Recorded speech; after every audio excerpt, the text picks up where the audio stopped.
સમાચારની આપણે કહી દઈએ કે બીજેપી દ્વારા પ્રદેશ પ્રમુખો માટે ચૂંટણી અધિકારીઓની નિયુક્તિ કરાઈ હોવાના હાલમાં સમાચાર છે। આપણે કહી દઈએ ભૂપેન્દ્ર યાદવની ગુજરાતના ચૂંટણી અધિકારી તરીકે નિયુક્તિ કરાઈ હોવાના સમાચાર।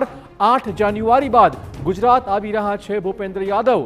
ભૂતકાળમાં ગુજરાત પ્રદેશ પ્રભારી પણ રહી ચૂક્યા છે ભૂપેન્દ્ર યાદવ। વિજય રૂપાણીને રાજસ્થાનના ચૂંટણી અધિકારી તરીકે નિયુક્તિ આપવામાં આવી હોવાના સમાચાર છે। પ્રદેશ પ્રમુખની સાથોસાથ રાષ્ટ્રીય પરિષદના સભ્યોની પણ થવાની છે ચૂંટણી। તો એક મહત્વપૂર્ણ અપડેટ રાજકીય રીતે જોઈ શકાય તેમ છે। ભૂપેન્દ્ર યાદવને ચૂંટણી અધિકારી બનાવાયા છે। પ્રદેશ પ્રમુખની ચૂંટણીનો ધમધમાટ। ભૂપેન્દ્ર યાદવની ગુજરાતના ચૂંટણી અધિકારી તરીકે નિયુક્તિ કરાઈ છે। આ પહેલા તે પ્રભારી પણ રહી ચૂક્યા છે। પ્રદેશ પ્રમુખો માટે ચૂંટણી અધિકારીઓની નિયુક્તિ। વધુ વાત કરવા જોડાશે અમારા સંવાદદાતા કિંજલ। શું છે વધુ અપડેટ?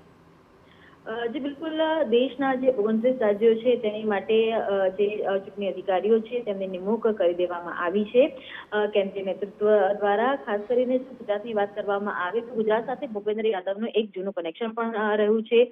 જ્યારે ગુજરાતની ચૂંટણી સૌથી ક્રુશિયલ હતી વર્ષ 2017ની, એ સમયની અંદર ભૂપેન્દ્ર યાદવ એ ગુજરાતના પ્રભારી રહી ચૂક્યા છે। ગુજરાતની રાજનીતિ અને ખાસ કરીને ગુજરાતના જે નેતા અને કાર્યકર્તાઓથી ખૂબ સારી રીતે વાકેફ છે। જ્યારે પ્રદેશ પ્રમુખની નિમણૂક કરવાની છે તે સમયમાં ફરી એકવાર ચૂંટણી અધિકારી તરીકે નિયુક્તિ છે તે કરવામાં આવી છે। એટલે કે ભૂપેન્દ્ર યાદવ ગુજરાત આવશે। 8 જાન્યુઆરી બાદ ગુજરાત આવશે તે પ્રકારની વાત અત્યારે મળી રહી છે।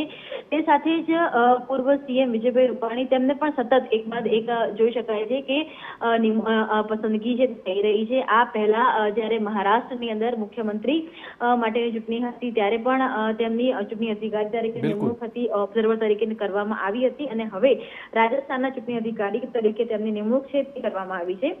ભાજપ માટે ઉત્તર પ્રદેશ પણ મહત્વનું રાજ્ય છે ત્યારે ત્યાં પિયુષ ગોયલની નિમણૂક કરવામાં આવી છે અને જ્યારે મધ્યપ્રદેશ માટે ધર્મેન્દ્ર પ્રધાનની નિમણૂક કરવામાં આવી છે।